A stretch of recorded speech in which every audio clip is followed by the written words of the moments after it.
Like I said, what it do? This your boy Alpha D, and the place to be. The place to be is Street Talk Podcast. We on here with your man Chazz Splash. What it do? What's good, Joe? Oh man, it's nothing. I'm just up here, just chilling. You know, basically, like I said, we started this podcast. So if, for you, the people, you new up and coming artists, you got something to say. This is the place for you to go ahead and say it. And like I say, the stage is yours. This man right here, phenomenal young man. I sit up here. I had the pleasure to sit up here and listen to his album. Album comes out next month. What's that? February the 10th? Yeah, February 10th. February 10th next month. And what you say, basically, are you a conscious rapper? Because that's the feeling that I get from what I'm hearing. It sounds like some old school. Let's go with some old boot camp click OGC. The Smith and Wesson. I get that kind of feel from it. Yeah, I would definitely say my new album is in that golden era sound, the boom bap sound. That I would definitely say my major influences for this album were like Wu-Tang. Yes. So I know you got a matter of fact. Speaking of Wu-Tang, I think that's number 10. Track number 10 that's on the album. Matter of fact, you got a lot of tracks that's on this album. You got a lot of tracks that's on this album. And I mean, basically, I'm sorry, say it again. I say, this joint is 22 songs. 22 songs. So basically, I can listen to your album, ride to DC and come back to Baltimore. It still got a few more tracks to listen to. So some good riding music. Yeah, most definitely. Yeah, exactly. So, like I say, let's go with number 10. Cause like I say, from the conversation that we had before, that beat is banging. Or that number 10 beat is banging. And on Protect Black Women? Yeah, Protecting Black Women. That beat is banging. So who do the production on your on your album? The whole album is by me. I did the artwork. I did the production. I'm doing all the songwriting, all the performing. Everything was by me on this. Wait a minute. So you saying you did everything from engineering, you did the beats, production, everything. Whole 9 yards. The whole 9 yards. So man, so basically you just multi-talented. Yeah, man. This album was from the farm to the table. So you just grew it, put a little seeds up in there, little mustard seeds up in there. Yeah, most definitely. And, so now it just grew into Jack the Beanstalk. So now you up here trying, we out here now just looking for that golden egg right now. And part of the reason I call this project Do More Math is because, in my experience growing up, like with math and stuff, getting better at math, the only way to really do it is like to keep practicing. And I looked at everything that I was doing with this project as just like an execution of practice. So rapping, making beats, mixing and mastering, even the cover artwork. Like I did everything for the project. Yeah. So everything was really just an execution of further practice of my craft. So what was the inspiration?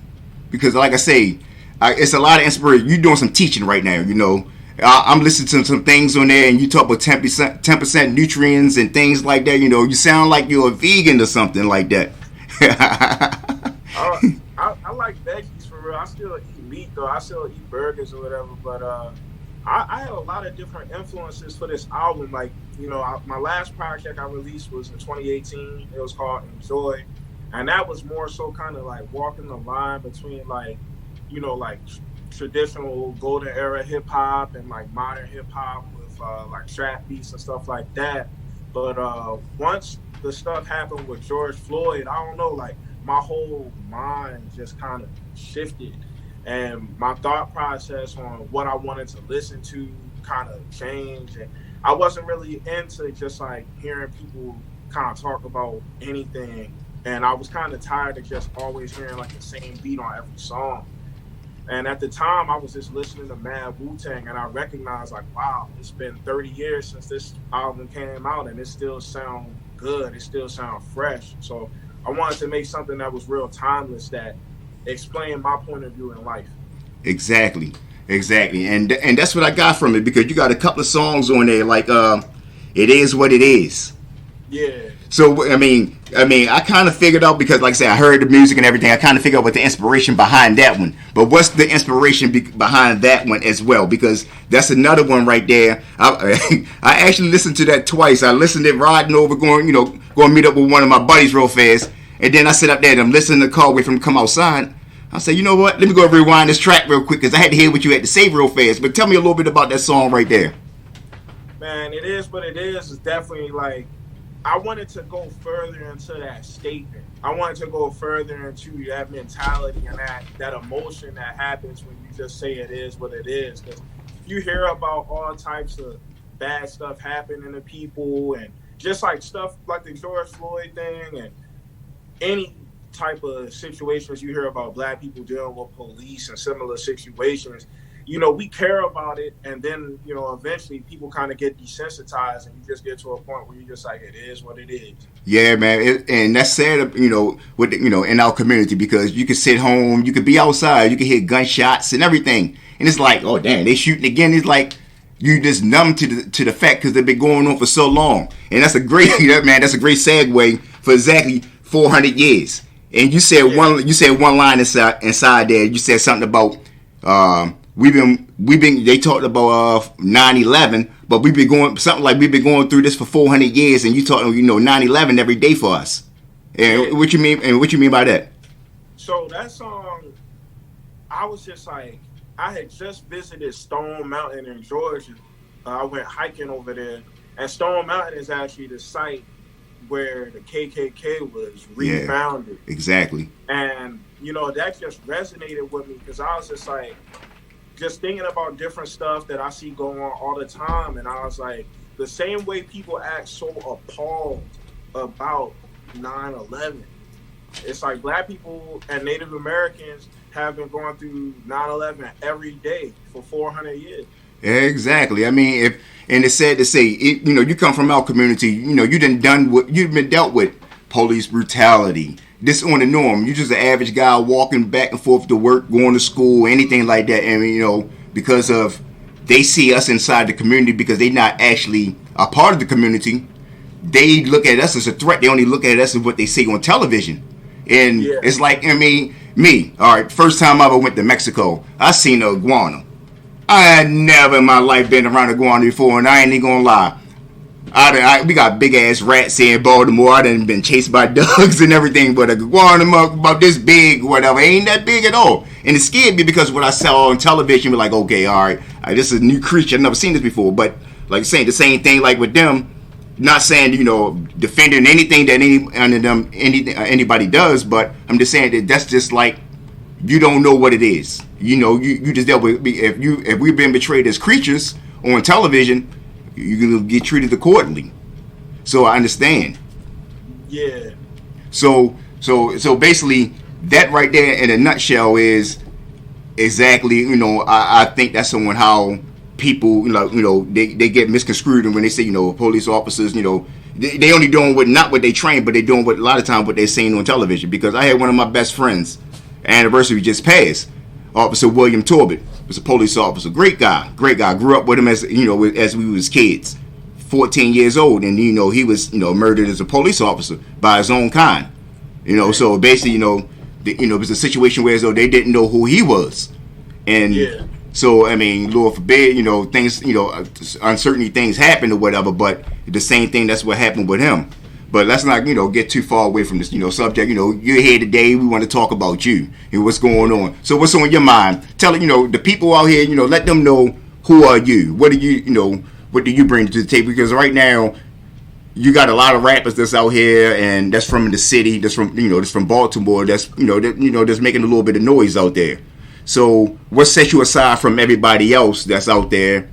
Rapping, coming from Baltimore, because I can say right now, it seems like, the guys out here in Baltimore, they, it seems like a lot of, you got like one style, and, it sounds different, but like I say, you got that old school flow, and that right there, to me, that sets you aside. But to you, from, your perspective, what sets you aside from everybody else?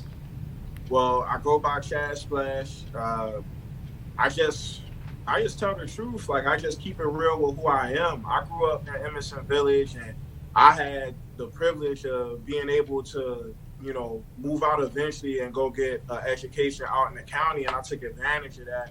So when I was out there, I started getting into like AP classes and stuff like that. So I wasn't about to, and I seen, the streets from my window, from my doorstep, I wasn't about to go tell lies and act like I was in the midst of the streets doing all the hustling and this, that, and the other, although I witnessed it go down with my friends and family. My thing was just like, how do I artistically express myself and be true to who I am? So I just talk about what I went through.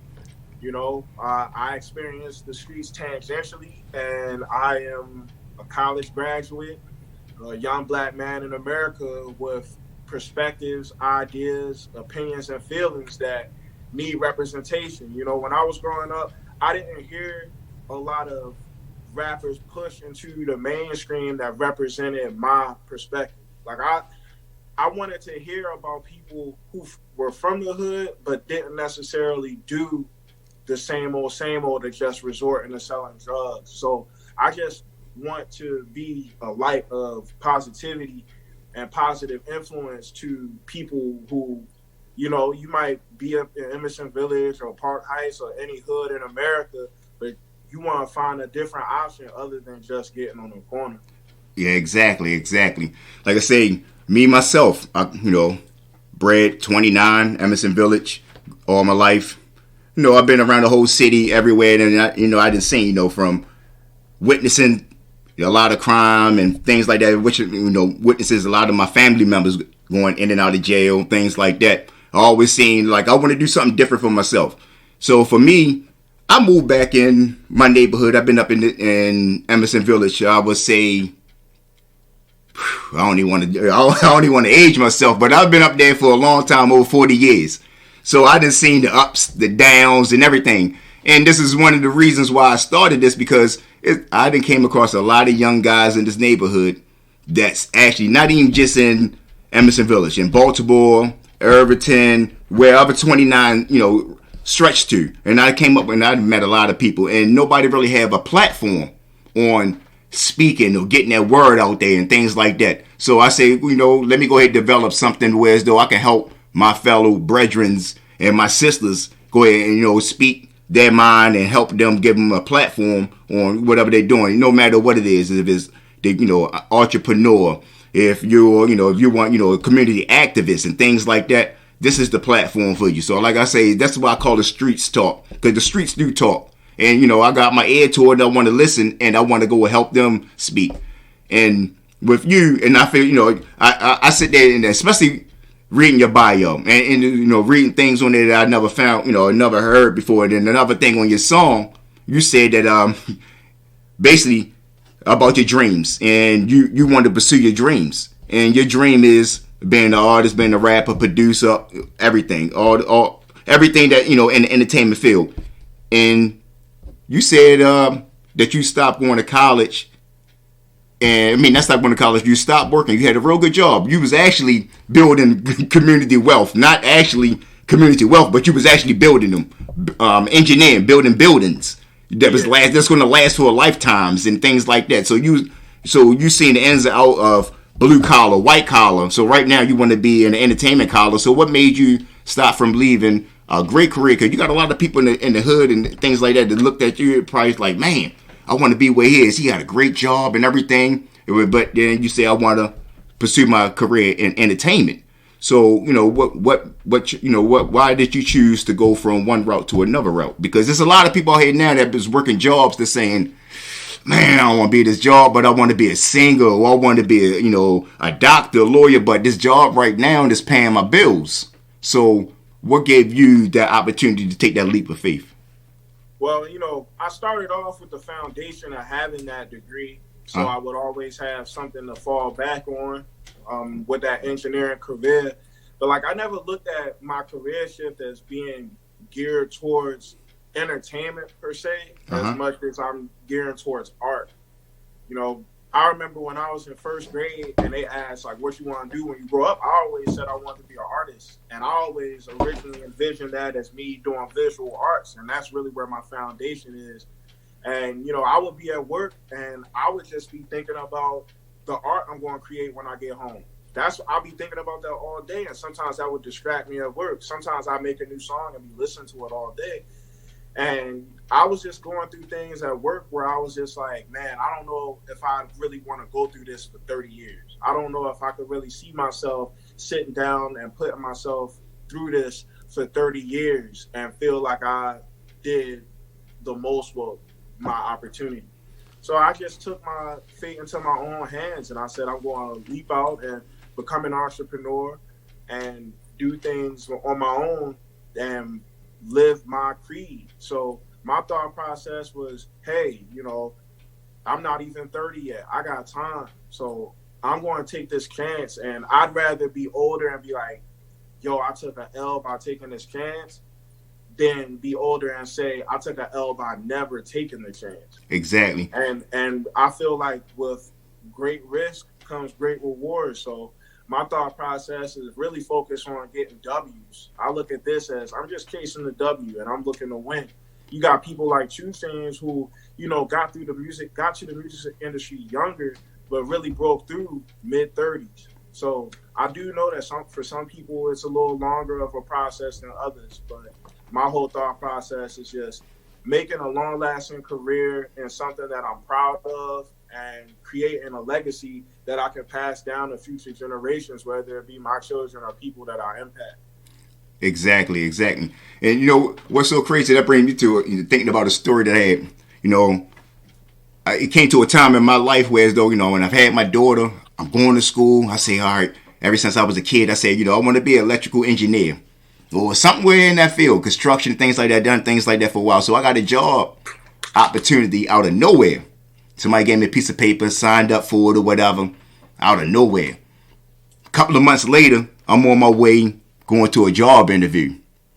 So what's so funny is, and I'm on a bus going to the job interview and everything, and my phone ring. I'm looking at my phone. I'm like, I don't know who this is. This is out of state number. I don't know this number. So bam, I'm thinking this is like a telemarketer or something like that. Didn't answer the phone. Hit it again. Call right back. This must be somebody that know me something. At this time, everybody had those Obama phones. So I'm thinking somebody probably had one of those Obama phones or something like that, calling me. So I answer the phone. Hey, such and such. Hey, how you doing? I'm calling from such and such. Mr. Malone. I want to offer you a job.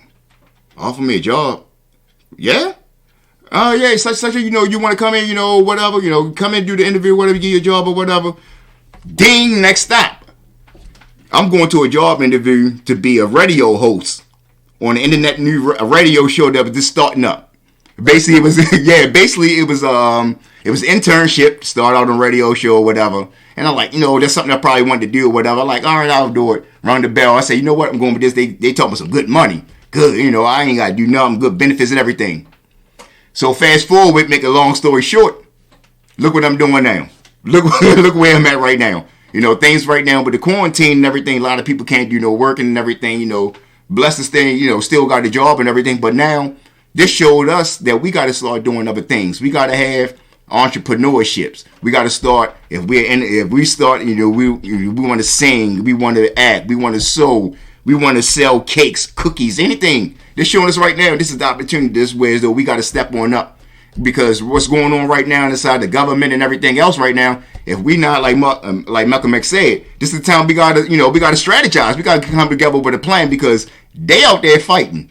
So while they fighting, we gotta be planning and strategizing. And I see right now with the song as the mindset elevates. Tell me a little bit about that song. I mean that song is just like really representing just where my mindset was at and how I felt. I actually can play it right now if you want. Yeah, go ahead. Yeah, let's get as the mindset evolves jumping.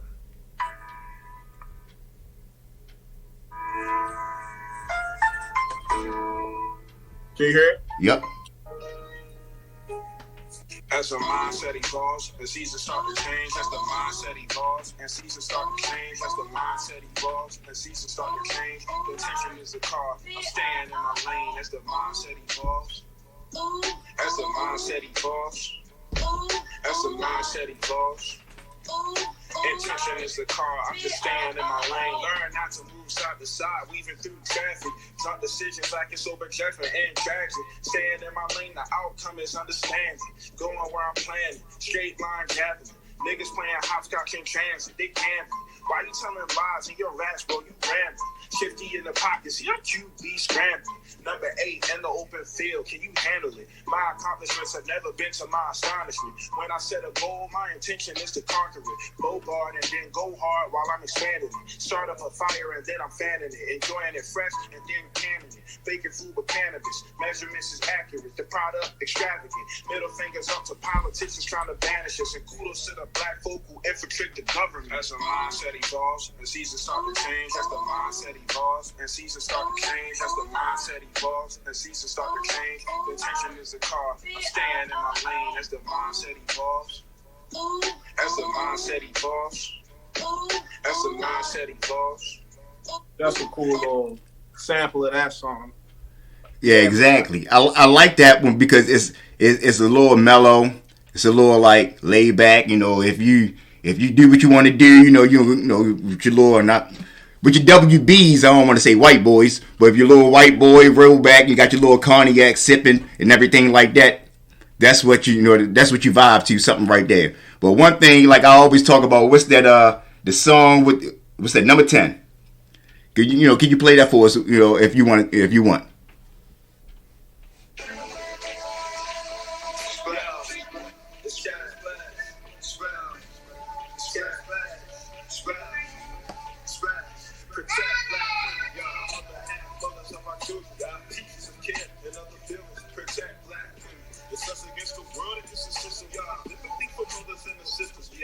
Black women, bodies complexion, leave it the rebel real. Really, it's the basis of perspective in this grand lecture. A lot of thoughts we have today are based from human genetics. Go look it up. They read the black women give birth different. Try system broken like a clock, their hands don't move. The doctors do the same thing that they learned in med school. Damn, taught black people endure more pain. Is it because of what's inside us or because they won't change? Same paperback test, rich cash-based game that combine with patriarchy, place a block in the lane. Wow, mixing native violence for an easier win. For real, talking to the young women resent all men. I still love you good even if I ain't ballin'. For real, African, it don't mean a damn when I spin. Fly don't make you believe and breathe. Love these broken down, then ignore you when you really hurt. For real, that black women of the half, mothers of my children, the teachers of care, another village black, check black women. It's up to you to put a black, sisters black, people, mothers and the sisters black, check black. Of the half, mothers of my children black, teachers of care, another village black, check black women.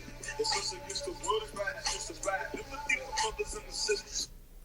I'm gonna be honest. That's one of my favorite songs in the project. Yeah, I love that one, and the one with the woo beat.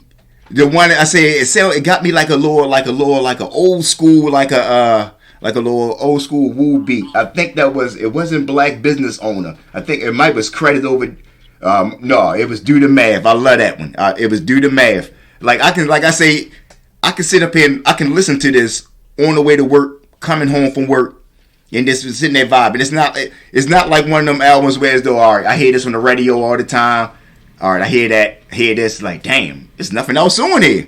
So it's like you have some picks. Like I say, it's 22 on there, 22 cuts on there. Usually, like right now, everybody putting out EPs. You know, everybody doing that 7 songs here and things like that. To put out this basically like a double. This is a double album right here. You giving the people a lot of music. And yeah, my whole approach to the creation of this was I wanted to make something that was timeless. I wanted to make something that could be qualified as a classic. I want this to be a project that, like I said on one of the songs that, I was listening to Tears by Wu-Tang, and that's 30 years old, and I just pray that my music has some of that same longevity. I want people, in 2050 to hear what I'm talking about and be like, wow, he was really on to something. I would love if 20, 25 years from now, I'm listening to the radio and a song that's number 1 in the country is sampling some of my lyrics or some of my beats, I mean, of course, I want to get some revenue. Yeah. As far as just the influence standpoint, that's something that I really, would love to have as an artist.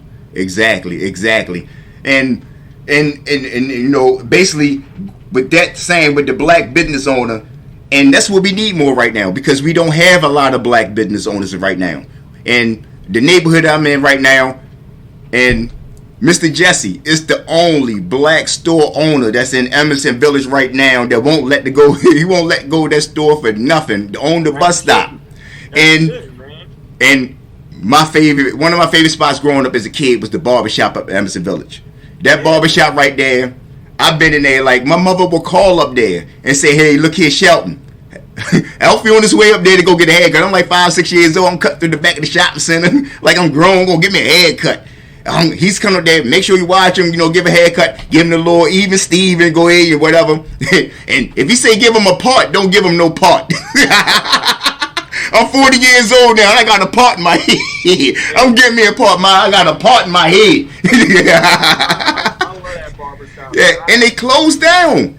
Yeah, they did. I heard that they closed at the top of the year. My grandfather told me, but I had a lot of good memories in that barbershop, man. I remember one day, because like when I was like 12, it was like every other week I'm going up there to go get a haircut, and I just had like a routine. I go in there and I get my place in line, then I step out. I go to Rite Aid next door to go get like a Gatorade and some chips. I go up the street to Lake Trout because, everybody got their own place of the village that got their favorite. Yeah, don't start me. Yeah. Box of the village was up Lake Trout, so I would go up Lake Trout and get my shit. Me, I was a Brian's Kitchen fan. Everybody on roll curry out. I was a Brian's Kitchen fan. The chicken, the Western fries up there to me was the best.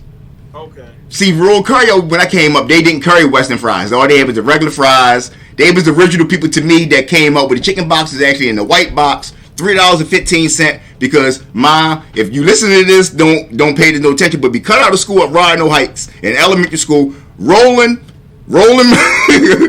Diosis. You had me cutting out of school to go get a chicken box. All of us spent out $3.15. We put together, got a chicken box. It was the best thing I ever had in my life. Yeah, and they were the best ones. But Royal Curry, but Brian's Kitchen, I don't know what they was putting in. I think they was putting crack in there or something. Because there was like some old Tyrone's hip hop with a little. It couldn't. No, it definitely couldn't have. It couldn't have been no Chick-fil-A because Chick-fil-A, it is a Christian spot, so they ain't gonna have no crack in that stuff. Then again, I don't know. Yeah. Hip hop, and you say, "Yo, I want extra crack." Yeah. You know what you talking about. I'm gonna find out. You know what? That's a podcast episode, y'all. I'm going over there. I'm trying to say what's in secret sauce. I know they ain't got no dogs there, so it ain't that baked bean commercial. But I know they ain't got no dogs there. We gonna go over there. We gonna find out what's inside the ingredients because I know they got some crack inside of it. There's something inside there. Or it's like that movie that came on TV when the dudes dropped the weed inside the batter. You know what movie I'm talking about? Nah, but look, I be doing that. I make the edibles myself, so I know all about dropping the weed. They putting something inside there. I seen the movie. I think T.I. was in there or something, and somebody knocked over some weed by mistake. The next thing you know, they had lines all the way around the corner to get that chicken. So that had me believing that Popeyes and it was doing the same thing. Something, man. I feel like they just popped up out of nowhere in like 2008 and they just took Baltimore over. They putting something in there that we like. I don't know if it's the red Kool-Aid inside the batter. They putting something inside there. I don't know what it is. Yeah, they chicken is great. Exactly. And Lake Trout burnt down, man, when the village caught fire like 2 years ago. Yeah, man, they got pretty much everything up there right now. I say about 4 or 5 stores was gone, and then you had some. I think that was the bank. The bank. Took up a couple of spots or whatever, so that's gone. So the shopping center that I remember that I grew up with carrying bags from people going to the car. That was our hustle. We carrying bags. We selling pieces. We selling everything up there in the shop. So that's how we made our money. We hired the girls up there, everything. But like right now, it's nothing. So that's why I want to help bring something back there to this neighborhood because there is nothing up there right now but chicken and hair stores. Chicken and hair stores. And it ain't black owned. None of it's black owned, man. And there's one guy that pretty much own everything. How you gonna be one person you own 2 different hair stores And you come on now, so it's like so you changing the colors of the vowels. What are you doing? Wait a minute, hold up 1 second. For the people that's out there listening, they don't know what they're saying. Changing colors of the vowels are when you have the same kind of product and you want to move it from one corner to another corner. So you put different colors on there and you call it a different name. That's something that comes from the inner city of from the hood, from any city that you live in.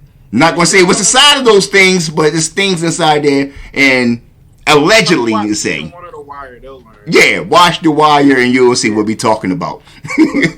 Shout out to The Wire because they put Baltimore on the map. At my job, every time people came through there, they kept on saying, "Is Baltimore's like how The Wire is? Is this?" That's what they used to ask me in Seattle too. I got asked that a lot in Seattle. And I was like, it's similar. I mean, it's not one for one. The Wire is kind of dramatic, but there are similar things that happen in Baltimore. Exactly. Like I say, I mean, it's just a regular movie like Law and Order, say, just been pulled from screen. It's the same thing, but they just fabricated a little bit to make it more interesting for everybody else to watch. That's right. All it is. But it did a lot of things on there betray how the city is, on like our mentality here in Baltimore and the things that we do. Like when they was talking about, when they had the people from over west who was talking about how they never went over east. That was so I never went over east until I started college, though. Because I went to Morgan. Oh man, Morgan over east. I hadn't been over east until I went to college. I felt like I was in another state and I was 15 minutes away. Exactly. So y'all people out there that's listening, people in Baltimore, if you live over West Baltimore, you don't go over East Baltimore. For some apparent reason, people don't do it. If you're over East Baltimore, you don't go west. It's a whole nother city, but it's only 5 minutes away. It's only one street pretty much to divide Baltimore from east to west. And we had a beef about it. If it's Charles Street. Exact same city, but two different total cultures. Exactly. Exactly. Like, when people try to say that, Baltimore is a DMV, I'm like, no, our culture is totally different from them. But exactly. Even within Baltimore, over west and over east got total different cultures. Different. And my man, my man on Facebook always put these quotes up there about East Baltimore people do this and East Baltimore people do this or whatever. It's so funny because me growing up we always had this stigma saying about East Baltimore this, East Baltimore that, and like they say the same thing about us. Like I look at it like this, and people like on the national or people in New York look at it like this. I look at it as like East Baltimore is Brooklyn, West Baltimore is Harlem. We kind of like more finesse, more like flashy, getting a little bit of money over here, but we like to show off. East Baltimore is like a little grimy, but you got a few people I might probably get a lot of hate mail out here for this or whatever, but you got people that want to be, this little fresh and all of that, but it's like they more grimier. But then you ask somebody over East Baltimore, they say, man, them dudes over West Baltimore, they grimy, I don't trust them, and they rats and all that kind of stuff. But we don't look at it like that because we feel differently about, it's like you got to be from Baltimore to understand what we're saying about East to West. And South Baltimore is something like totally whole different. That's a whole nother world by itself. South Baltimore is like the red-headed stepchild. Don't nobody want to claim them. Don't nobody want to go there. Like it's just like, what is that? I mean, and shout out to my South Baltimore because I grew up in South Baltimore. I was raised in South Baltimore for the most part. I got a lot of family in Cherry Hill, Brooklyn area. Shout out to Brooklyn. My 10th Street for homeboys or whatever, Cherry Hill and all of that. I grew up out there, so I lived out there for a few years, so I understand. I always can't say it is like, don't let nothing happen to me out in Cherry Hill because the police had never show up. Sorry, but this is back in the early 2000s or whatever. It was different because I had seen some things out there. It was like, that's just a whole nother world by itself or whatever. That's just, it's something different, whatever. Baltimore is its own unique exactly world. It's like, you got to be there to understand. Dundalk, like. You know what? I think that's what KRS West was. I think that's what OPP was talking about when they said, if you ain't never been to the ghetto, don't never come to the ghetto because you wouldn't understand the ghetto. And that's basically what Cherry Hill is. If you ain't never been to Cherry Hill, if you ain't live in Cherry Hill, don't never come to Cherry Hill because you don't understand Cherry Hill. So stay the fuck out of Cherry Hill. You're not from Cherry Hill, there's no reason to be there. Man, not one single reason. But it's some of the funnest times I had in my life out there. So I mean, some good friends from Cherry Hill. Yeah, it's some of my funnest times I had out there. Shout out there, out there to the Taylor family. We out there real thick out there and everything. So I love me some Cherry Hill. But let's get back into this album, though. We don't want to get too far from there. And so what makes you start writing, start making beats? Because you don't get a lot of artists that goes from rapping to making beats. You get a lot of people, a lot of DJs that want to be rappers, but you don't get a lot of rappers say, you know what, I want to start learning how to DJ and things like that. So what made you start, rapping, or was you a beat maker? Did you start making beats first and then started rapping? Well, I really started off as a visual artist, like drawing pictures and drawing comic books and stuff. And back in like 2012, I was just freestyling with some of my friends. We just had a cipher, and what I was saying was resonating with them. They was liking, and they was like, "Yo, you should really tap in and start writing." So I just started writing and getting with producers to make songs and stuff. And when I released my last project in 2018, I spent mad money on beats. Like, I had a beat on there that I dropped like $600 on to have it exclusive. And when I uploaded the music video and stuff to YouTube, it was saying all this stuff about how the song belonged to somebody else. And I was like, what the heck? Because people do like beat leases and stuff. Yeah. And I just didn't want to go through that anymore. And I wanted to make sure that I could make sure my whole project had a cohesive sound. So I was just like, I'm just going to learn how to make beats. And, it's a lot cheaper too. So it was just like so many positives. Yeah. So, but the only thing about it was, the only thing that was expensive was the time investment. I had to invest a lot of time to get my beat production right. Because like them beats that I made in the beginning, even beats that I was making like in October of 2019 did not sound like what I'm making today. And that's just from experience. I kind of treat it like a video game. Like, if you get a video game like 2K or something and you put it on the hardest difficulty and you never played before, you're going to be getting jacked up for a while. But if you keep playing it every day, eventually you learn different nuances, you learn different things to get better at, and then eventually you become good. So that was just my approach to making beats. So I just kind of embodied that quote that Kanye had said about making 5 beats a day for 3 summers.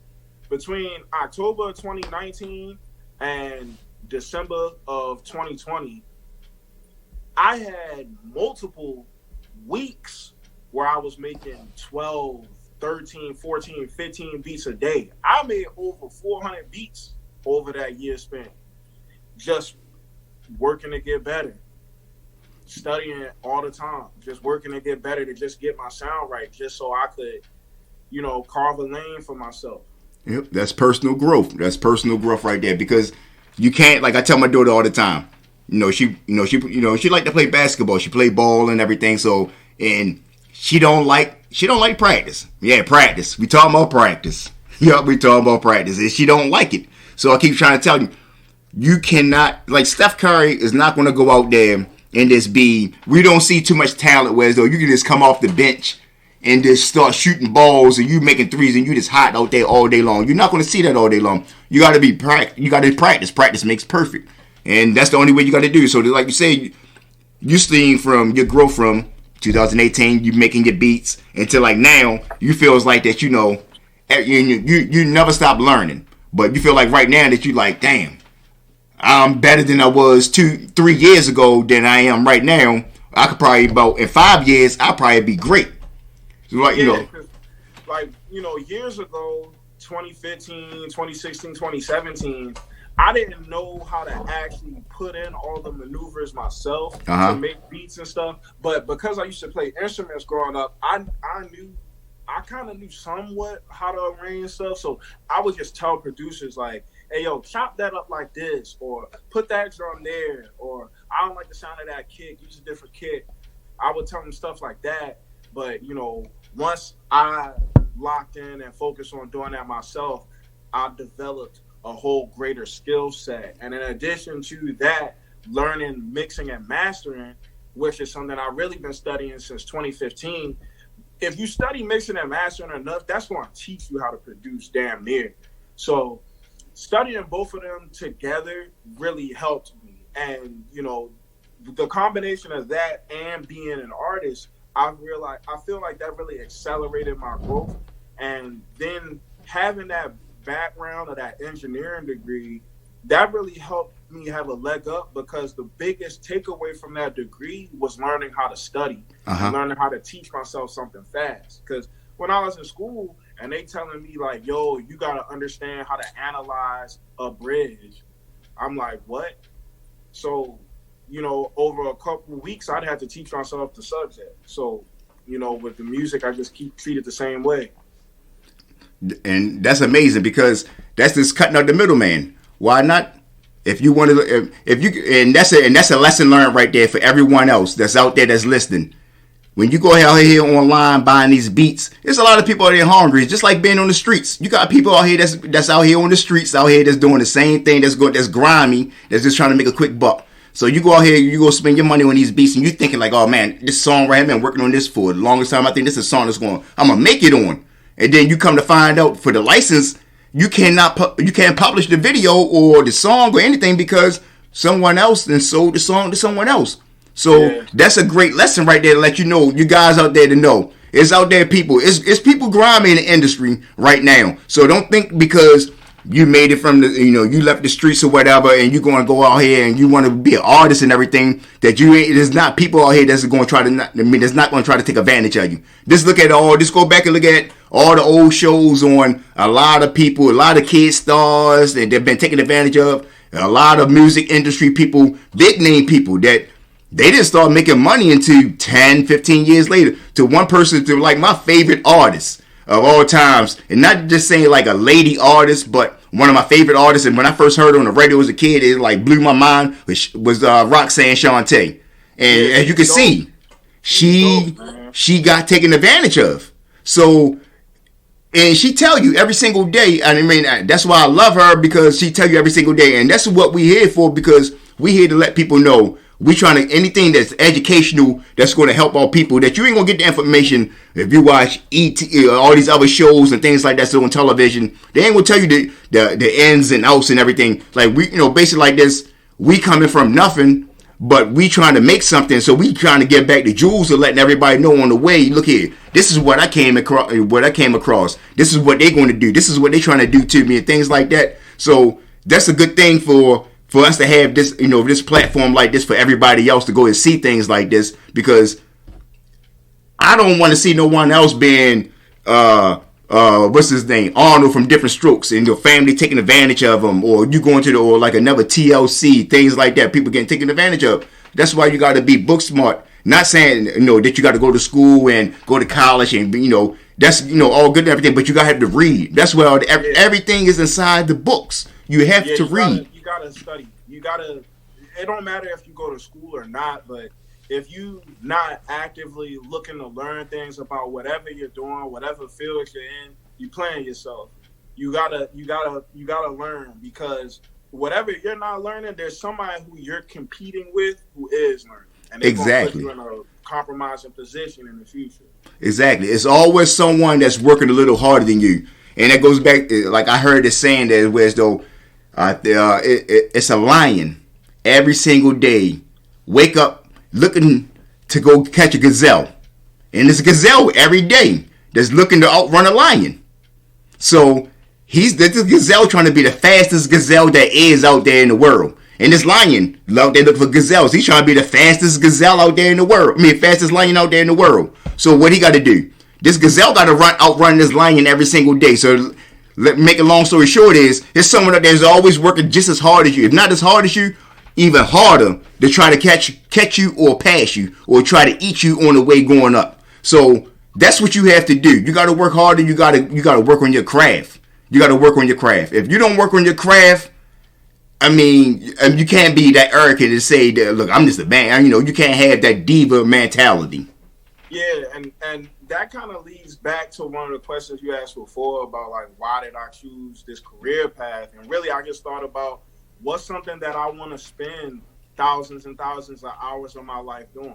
Exactly. And I'd like to spend thousands and thousands of hours of my life making music and making art. That's what I'm into, selling art. Like, I made this hat, I made this shirt. I'm into creating things. That's just the type of person I've always been. Whether it be me creating buildings or creating art, creating art of any sort. You know, I'm just that type of person. I'm into creation. Exactly, and that's a good thing. That's exactly why I think they came out with Legos. Because Legos, every kid should have Legos. If you don't have Lego, if you didn't never brought your kids some Legos, buy your kids some Legos and some Play-Doh. Because you create, and you can sit there in front of some Play-Doh and you be there for 30 hours and you only probably came out with an ugly ashtray. But you sit there, you took your time out and you thought about what you wanted to do and you try to perfect it. Because I hated arts and craft when I went to school. The best thing about arts and craft when I went to school was because I wasn't learning enough and I could sit up there and sit anywhere in class I want by anybody I want and have fun. But to sit there and learn about arts and craft, to like the mind and your hands going with each other, like to put something together, it's like to seeing something from nothing, from a piece of paper, from a piece of clay, and molding it into something that's going to basically be there forever. It's basically amazing to see something from the bottom to the finishing touches. It's like it's amazing. Yeah, man, and I definitely appreciate you, you know, having me on your platform to, you know, talk some game and really talk about this project all together because, you know, February 10th, Do More Math, basically a double album, 22 songs, bringing back that golden era feel, man. Really about to, I think this album is really going to do some things. I think it's going to change the way people look at me. I think it's going to change the way people look at my art, and I think it's going to shine a positive light on myself and Baltimore. Yeah, I believe so too. Like I say, it's a lot of cuss on here. You're doing a lot of educational speaking. You basically took that platform and say, look, you know what? I'm here. I might as well go and speak some truth. I'm not going to sit up here and tell people some lies and all this fictional things like that. I'm going to put the truth out there, and I'm not even going to lie. Like I feel so. I'm a hip hop head. I love hip hop. Lyrics is what I love. You can have an acapella album out, long as it got some lyrics and some content on there. I'm in it. So I get this some thumbs up. Honestly, I got to get you into the studio. You got to perform. We got to bring you to the studio and perform. So before we get up out of here, why don't you go and give everybody your information, where they can find you, about the album, everything, all of that, you know, your information, and, you know, everything. Well, I'm Chazz Splash on everything. CHAZZ Splash. If you type that in on Google, you're going to find me. You type it in on whatever you listen to music to, more than likely you're going to find me. The album drops February 10th. I'll be selling it on my website. I'll be selling it on Bandcamp. And we will have it on streaming services too.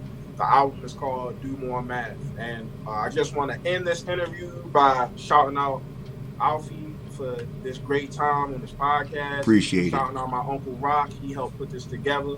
Free Rock. Yep. Shout out to my man Rock. We love you, man. Shout out to you. We're going to see you here shortly. Chazz Splash, my man. I appreciate everything stepping up on here, coming up on Streetz Talk Podcast. Appreciate everything. This is a platform for you for any time you want to come through. This is home for you. So welcome to the streets. Holla at you. Peace.